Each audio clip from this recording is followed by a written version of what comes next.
wabarakatuh.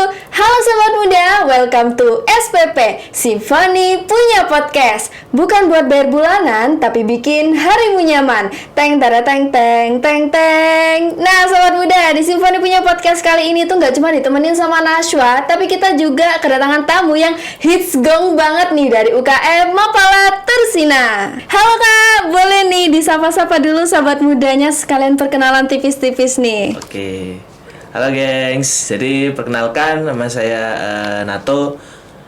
Saya dari UKM Mapala Tursina. Alhamdulillah menjabat di tahun 2026 ini. Gitu. Wah, keren banget ya, gong banget nih ketuanya nih.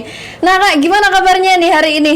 Alhamdulillah. Alhamdulillah baik ya, aman ya? Aman. Kesibukannya hari akhir-akhir ini apa kak? Kesibukannya hari ini ya normalnya mahasiswa aja sih. Oh, normalnya mahasiswa aja ya? Nugas gitu-gitu ya? Nugas, ya mahasiswa kuliah rapat. Oh iya, kuliah rapat, kura-kura gitu ya? Kura-kura. Nah, sobat muda, jadi hari ini kita tuh bakal ngomongin seputar dunia Mapala, kepedulian lingkungan, dan juga pengalaman seru di alam bebas nih. Kak Nato, boleh nih kak dijelasin ke sobat muda, UKM Mapala Tursina itu apa sih? Terus kegiatan-kegiatannya biasanya di dalam tuh ada apa aja?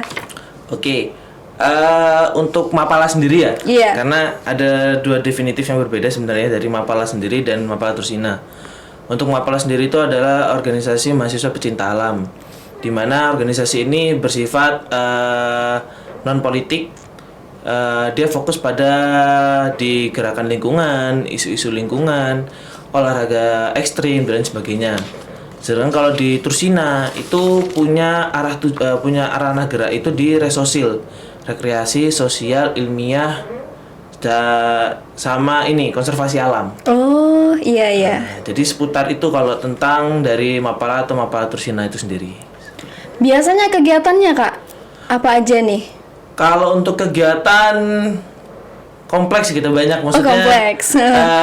Kegiatannya itu dari konservasi kita ada, advokasi lingkungan, terus olahraga ekstrim seperti umumnya anak-anak Mapala ya. Oh iya. Umumnya anak-anak suka berkegiatan di luar lah. Iya betul. Ya sembari kita berolahraga atau kegiatan di alam bebas, tidak lupa itu kita biasanya juga ada terkait keilmuan yang kita dalami.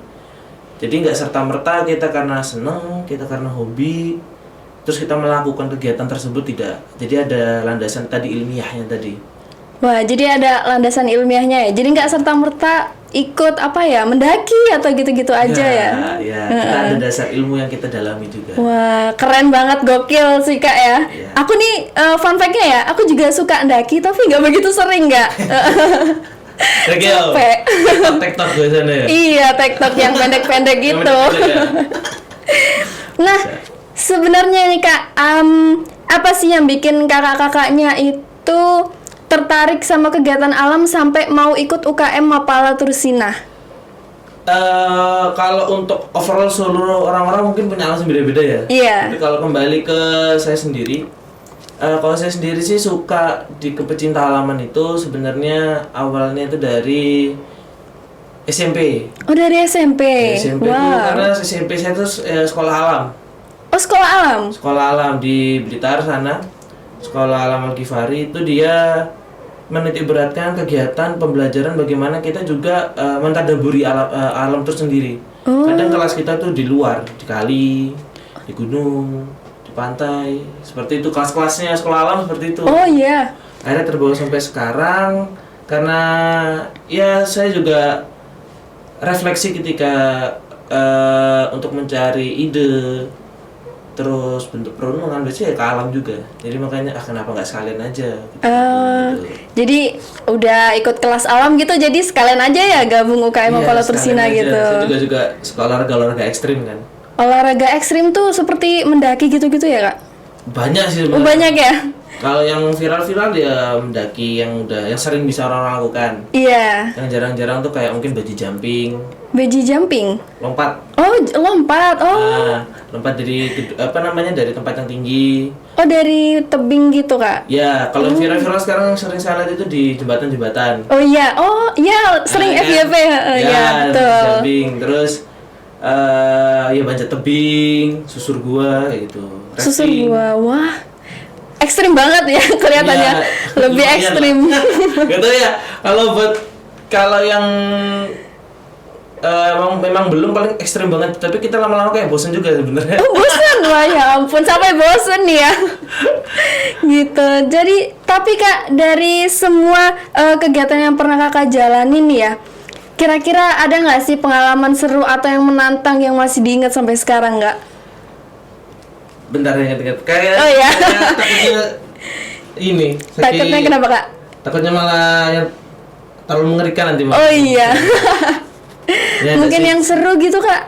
Ya seru semua sebenarnya, seru semua. Cuman yang paling ekstrim yang saya alami itu waktu saya waktu masih pendidikan. Waktu masih pendidikan. Masih pendidikan. Jadi kalau di Tursina kan ada jenjangnya. Iya. Jadi kalau yang jadi pengurus atau yang sudah di luar jenjang pendidikan itu ada jenjang AB atau anggota biasa. Atau kalau di tempat lain namanya anggota penuh. Oh, anggota penuh. Nah, waktu itu saya masih jadi anggota muda. Pada saat pendidikan itu saya pernah jatuh. Kalau istilahnya gambling itu 13 meter. Wow, jatuh 13 meter Kak? Iya, 13 meter. Tapi nggak plek ke tanah. Gitu. Oh, Masih ada tali yang mengamankan itu. Posisinya waktu kita lagi penelusuran gua di daerah Tulungagung. oh, Penelusuran gua di Tulungagung. Ya Allah alam juga kita nggak tahu ya. iya. Ancor atau titik penahan kita itu jebol. Oh, Jebol, hancur batunya terus akhirnya kita jatuh. Cuman ya masih alhamdulillah masih aman. tapi aman ya Kak ya? Aman paling cuma Cedera? pegel-pegel. Pegel-pegel Anu dikit. ya, pegel-pegel dikit gitu ya? Pegel-pegel dikit lah nggak apa-apa. Tapi ada cedera enggak ya Kak ya? Enggak sih. Oke. Nah, menurut kakaknya nih ya dari kegiatan-kegiatan tadi, apa aja sih Kak yang harus kita hindarin ya? Yang perlu kita hindarin? Yang perlu kita hindarin itu adalah dari human error sih yang utama. Human error. Human error tuh ya dari ketidakketahuan kita tentang ilmu dari teknik penelusurannya atau Iya. dari medan yang kita lalui. Karena kalau di pecinta alam sendiri itu kita memiliki, kalau di Tursina terutama ya, di Mapala Tursina itu punya 5 medan. Ada 5 divisi dengan teknik yang berbeda-beda dengan sertifikasi dan SOP yang beda-beda. Kayak Arung Jeram itu punya SOP-nya dia sendiri, punya ilmunya dia sendiri juga. Oh gitu. Ada dasarnya ilmunya, ada sumbernya juga kita. Terus ada gunung hutan, ada rock climbing atau panjat tebing, ada susur gua atau caving kita bilangnya. Terus ada LH lingkungan hidup atau konservasi alam. Itu yang harus kita tingkatkan dari pengetahuan tadi di tiap medan atau di tiap keilmuan yang mau kita lakukan. Jangan sampai kosong song gitu. Oh, jadi nggak boleh kosong song ya Kak Iya, ya? nggak boleh FOMO lah istilahnya. Iya, FOMO. Nggak boleh kayak cuma modal pengen aja tapi kita tidak mempertimbangkan keselamatan, nggak mempertimbangkan keilmuan yang kita miliki. Itu yang akhirnya bisa dampaknya setelahnya itu malah lebih banyak cedera atau ya kecelakaan-kecelakaan yang kita tidak inginkan lah. Nah, betul sih ya. Kita harus tetap aware ya Kak ya? Betul sekali. Tuh. Tapi nih ngomongin selain soal gunung sama olahraga ekstriman tadi nih Kak, kira-kira hal apa aja sih Kak yang dipelajari di UKM Mapala Tursina tuh yang berguna untuk kehidupan kita sehari-hari Kak? Sebenarnya dari survival, dari kita menghadapi kehidupan sih juga sih. Oh iya betul. Kalau basically kalau semua kayak mungkin public speaking, terus semua organisasi mengajarkan public speaking. Terus semua organisasi mengajarkan tentang bagaimana manajemen waktu dan sebagainya. Cuman yang saya dapatkan di Mapala Tursina itu tentang kesiapan mental sih. Kesiapan mental. Kesiapan mental dalam menghadapi dinamika kehidupan yang ya dinamis lah. Iya naik turun ya. Naik turun itu. Jadi di Mapala Tursina itu terutama saya belajar dari mas-mas saya, dari adik-adik saya. Saya belajar jadi orang yang ketika kita di atas kita itu nggak jumawa, ketika kita di bawah kita tidak patah semangat. Jadi kalau kita jatuh ya bagaimana never give up. Kayak saya jadi jatuh 13 meter itu saya nggak berhenti. Saya tetap melanjutkan penelusuran saya. Wah, Itu jadi penelusuran saya pada saat itu kedalaman sekitar 81 meter. 81 meter.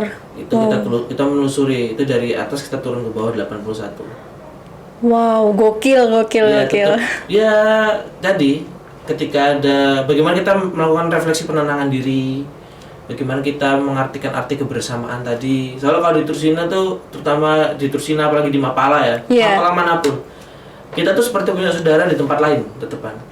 Jadi kayak misal saya saat ini mau ke mana deh, mungkinlah ke daerah yang jauh kayak di ke Sulawesi, Iya. ke Kalimantan, ke Sumatera. Di situ juga udah ada mapalanya, dan kita mau tidur di sana, mau nginep di sana, mau main ke sana, itu udah kayak rumah kita sendiri. Pun sebaliknya ketika mereka dari luar tuh mau ke Malang, ya ketika mereka ke tempat kita ke Tursina, ya kita jamu seperti layaknya kita menjamu keluarga kita. Oh, Karena di pecinta alam, terutama di pecinta alam manapun ya, baik itu Mapala, OPA atau Sispala, kita paling tinggi menjunjung tentang asas kekeluargaan. tuh. Jadi makanya hal-hal yang tidak saya dapatkan di luar mungkin ya terkait tentang makna dari kekeluargaan itu sendiri. Bagaimana ya tadi kita jadi orang yang lebih bijaksana menghadapi tantangan dinamika yang naik turun. Public speaking juga pasti dilatih di sana. Karena di sana nggak boleh, kalau apalagi di pecinta alam ya, nggak boleh saya extrovert, saya introvert banget, itu nggak bisa. Kita harus balancing di situ. Harus balancingnya. Jadi nggak boleh, bukan nggak boleh introvert, harus menyesuaikan ya. Betul. Menyesuaikan. Nah, buat Kak Nato, ada nggak saran buat sobat muda yang mau join Mapala Tursina nih? Kira-kira apa aja sih yang harus disiapin, Kak? Kalau buat yang mau join ya guys ya, mungkin lebih disiapkan mental, terus waktu, sama kesiapan dan kesenangannya untuk belajar. Karena di Mapala itu mau berapapun lama kita di sana, kita akan terus belajar. Karena terkait ilmu kepecinta alaman, tentang bagaimana kita menghadapi kegiatan di lapangan, bagaimana kita menghadapi lingkungan sosial, itu sifatnya selalu dinamis. Dia selalu naik turun, dia selalu berubah seiring perkembangan zaman, dan kita harus beradaptasi dengan itu. Wah, jadi yang perlu disiapin sebenarnya itu mental ya, Iya. mental dan kesiapannya gitu. Kesenangan dia untuk belajar juga. Iya, karena kalau ketika orang mencintai suatu hal itu dia akan terus belajar gitu kan Kak, gitu. Nah Kak, aku punya game nih Kak. Ini namanya This or That. Nanti kakaknya jawab sama kasih alasan. Oke. Oke. Nah kakaknya ini milih lebih naik gunung atau camping di pantai. Wah bingung nih Kak ya, soalnya sama-sama indah ya.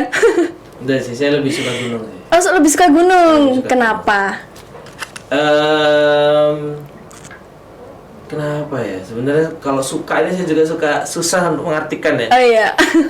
Karena kalau saya pribadi ya, Iya. kalau saya udah mencintai sesuatu atau suka sama sesuatu, saya jarang memberikan alasan spesifik. Oh. Cuman kalau memang kenapa harus gunung, karena itu adalah tempat dimana orang tua saya pertama kali mengajarkan saya tentang kebijaksanaan juga. Oh Jadi orang gitu. tua saya emang mendidik saya itu dari awal tentang bagaimana diri itu refleksinya seperti gunung. Dia itu besar tapi dia menghidupi yang lain. Dan dia menjadi tempat bagi binatang, bagi fauna, bagi flora untuk hidup di dalamnya. Dan gunung juga tidak sombong dengan itu. Yang akan dikenal dari orang-orang tuh selain nama gunung adalah jalur yang dilewatinya. Betul. Apa aja di dalamnya. Orang-orang akan lebih kenal itu daripada mungkin nama atau apa, itu juga jarang kadang. Makanya saya suka gunung. Dia diam, dia nggak ngapa-ngapain, tapi dia menghidupkan yang lain. Seperti itu. Jadi termasuk motivasi ya. Ya, kurang lebih seperti itu. Iya, karena ada sangkut pautnya sama kehidupan juga kan. Iya. Tuh. Nah, next nih Kak, kakaknya lebih pilih sunrise atau sunset? Sunrise apa sunset? Iya, Bagus juga. iya sama-sama bagus ya. Bingung nih. Tapi saya lebih suka sunset. Oh, lebih suka sunset, kenapa Kak? Karena sunset itu kalau menurut saya itu bentuk dari keadilan. dimana siang sama malam itu ketemunya di sana. Iya, betul Karena ya. itu kan Betul. zona peralihan. Iya. Dan itu momen dimana malam sama siang itu mereka bersinergi munculkan warna jingga yang khas. Wah, Hangat gak? Dingin itu ya enggak, sejuk ya enggak, hangat enggak. Jadi ya menenangkan saja. bener. Jadi anak senja banget ya. Ya. Puitis gitu. Gaya bisa dibilang seperti itu. Oh iya. Bisa juga tergantung. Orang juga suka sunrise juga tetap Oh iya. puisi juga sih. Iya sih ya. Semua keindahan alam sebenarnya Kak ya. Iya. Betul. Nah, kalau yang terakhir nih Kak, kakaknya lebih pilih leader pendakian atau tukang dokumentasi?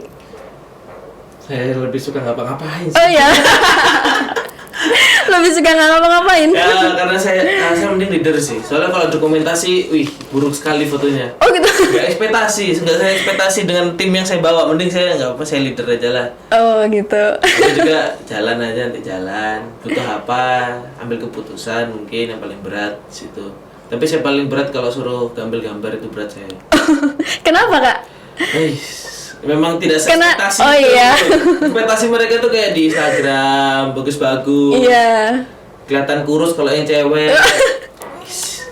Terus yang laki-laki ini paling nggak kelihatan macho. Ini Iya. susah sekali nih mereka request. Masalah internasional gitu ya. Iya makanya silahkan kalian foto, saya nggak usah lah ya. Wah, jadi mending jadi leader pendakian ya. Ya. Nah, itu tadi Sobat Muda ya. So terima kasih buat Kanata udah mau sharing-sharing dan berbagi inspirasi cerita pengalaman serunya selama eksplor ke alam bebas nih. Kalau boleh tahu ada proyek kedepannya nggak Kak Mapala Tursina ini? Proyek ke depan mungkin yang terdekat itu Tursina Explore. Tursina Explore? Ya Tursina Explore itu ya program tahunan. Iya. Yang dia tuh nanti kita isinya adalah penelitian di, ya sebenarnya umum sih penelitiannya, cuman yang lebih sering kita teliti tentang sosial budaya di suku-suku lain, suku luar. Kita udah ke beberapa suku di luar Pulau Jawa terutama ya, suku mana nih di Bali tuh,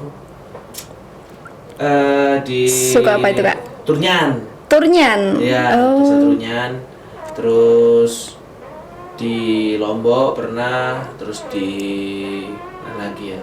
Banyak sih sebenarnya. Untuk tahun ini kita rencananya mau ke Sulawesi, ke Suku Wow. Amatoa. Ke Sulawesi Kak? Sulawesi. Semua kru, iya. Ya, Sulawesi di Makassar itu di suku Amatoa.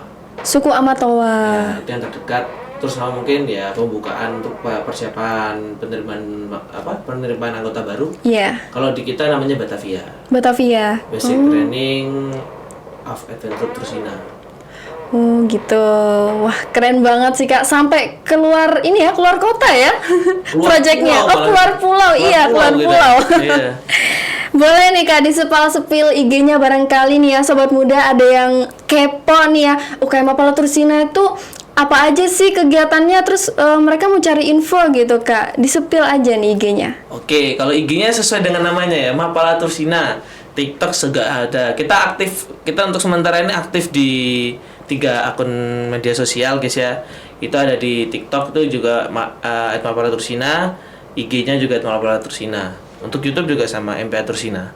Oke, Sobat Muda jangan lupa buat di follow ya biar kalian gak ketinggalan info tentang UKM Mapala Tursina. Ada closing statement gak nih Kak sebelum penutupan?